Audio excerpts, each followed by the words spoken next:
Onward to Cathar! But first, I have a grave. No!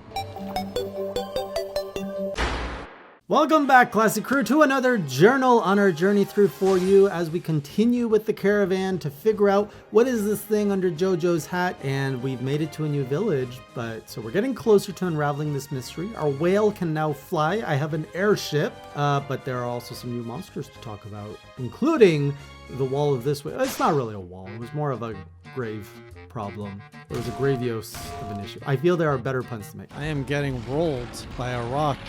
Could say I'm getting rock and rolled.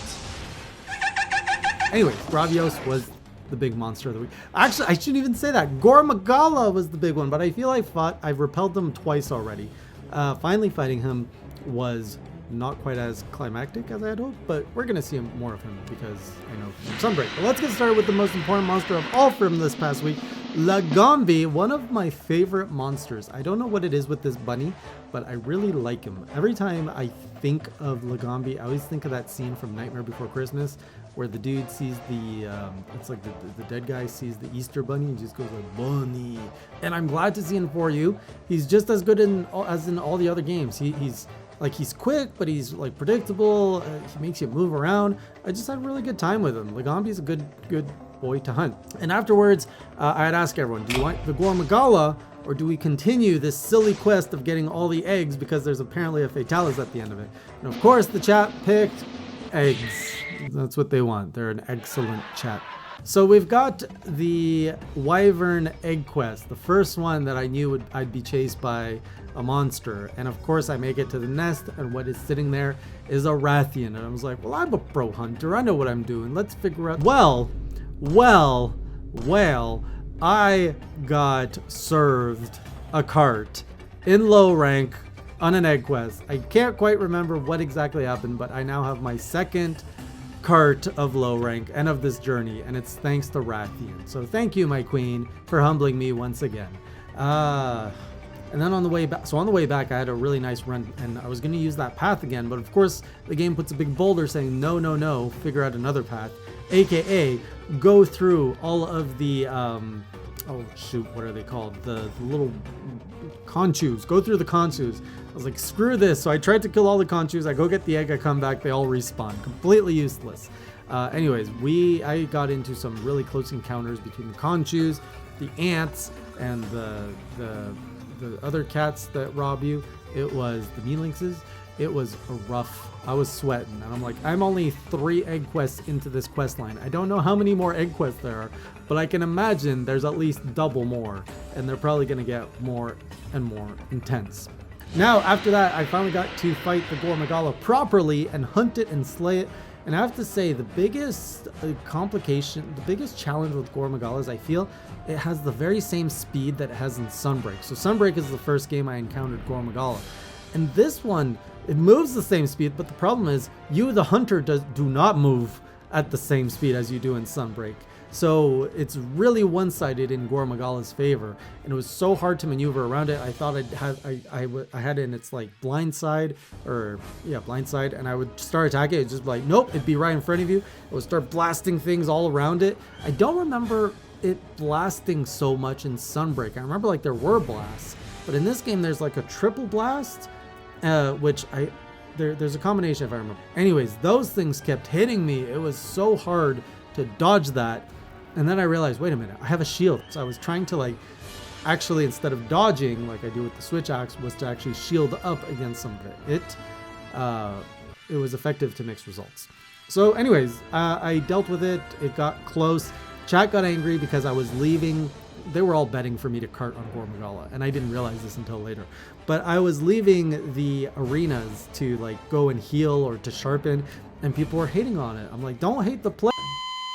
So anyways, now people are asking that they want to add handicaps to my hunts where, and I'm thinking about it, where the chat could potentially decide where I'm not allowed to leave a zone, or I'm limited to a certain amount of items, things like that to make some of these hunts a little bit more challenging. I haven't quite decided how to put that into play or how I would want to put into play. I certainly wouldn't want my first encounters to be under any of those like kind of false difficulty matters, but I think for other monsters that I'm familiar with, it could be a fun challenge.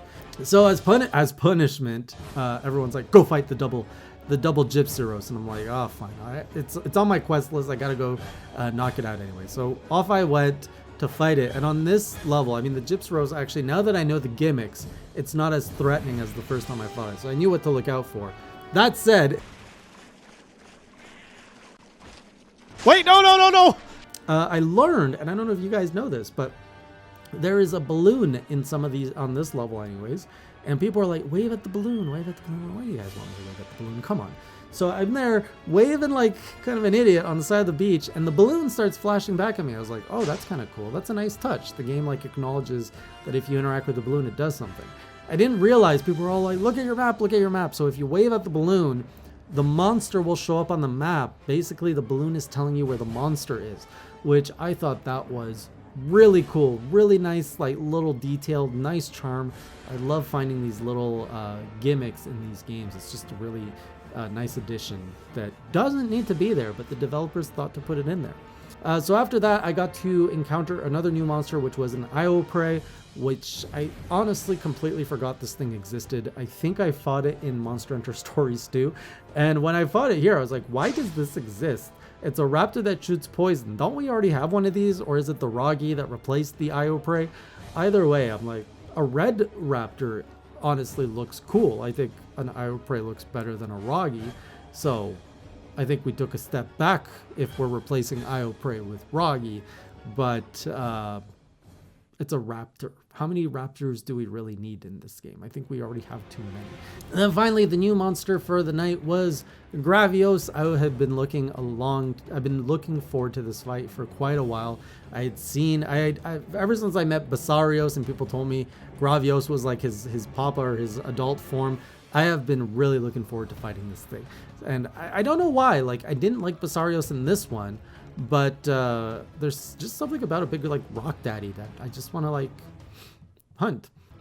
So I actually kind of went toe-to-toe with the Gravios on an optional quest. I ended up not hunting him. I waited for the next quest, and man, this guy is big. Like he's hard. First of all, he's hard. He's hard to hit, and he's also hard. Like, okay, this is weird to explain. He's hard on contact, but he's also hard to reach because he's so tall. So I'm trying to use like my tall axe, but I'm trying to charge. I'm like trying to like charge my sword on his leg, and he's just hard to reach because he's so high. I've never seen like a monster this high. And I love that he's got like this special beam cannon out of his mouth thing, which is pretty cool. Otherwise, the hardest thing was reaching him. And then when I was reaching him, it was the fact that he kept making me bounce. But otherwise, he was a fun fight. I really do like I love that this monster exists. I love that it exists in the ecosystem that it does.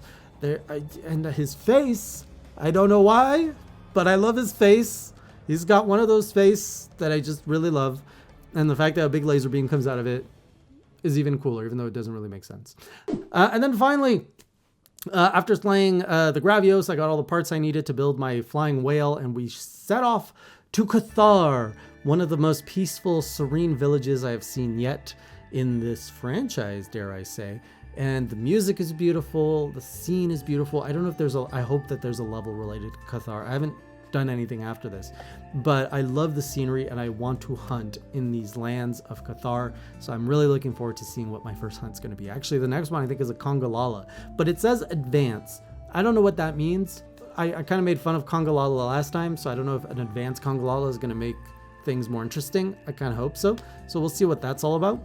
And then I discovered another thing in the mini games. So the fishing one, there was a Plesioth that showed up of all things. I was like, what is he doing here? And I thought it was going to be like, oh no, what do I do?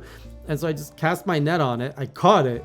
And it just gives you a bunch of Plesioth parts. I'm like, I can get Plesioth armor and weapons without ever having to fight a Plesioth?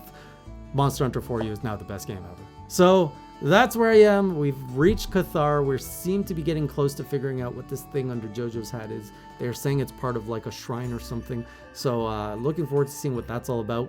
So join me on twitch.tv/HeyJayOfficial if you want to see the next stream, or if you want to see the past ones, you can always find them on the YouTube channel HeyJ Streams. Otherwise, I will see you on the next journal. And until next time, keep it classy.